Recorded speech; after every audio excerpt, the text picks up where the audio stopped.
As jy na die video kyk, het jy waarskynlik 'n bietjie belastingprobleme. Dalk is jou belastingprobleme nie groot nie, maar daar is wel 'n bietjie belasting uitstaande. Ouer as 12 maande. Die laaste 2-3 maande het ek met baie ouens gesels wat baie groot probleme het. Ouens is tot van 2009 af uitstaande by SARS.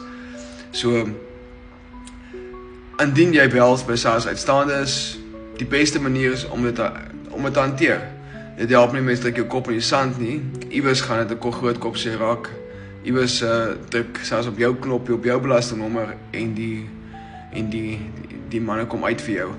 So tans is daar natuurlik die versnelde compromise aansoek wat jy kan doen wat eindig 31 Desember. Meeste mense maak toe middel Desember. So die tyd is bitter min om daai aansoeke te doen.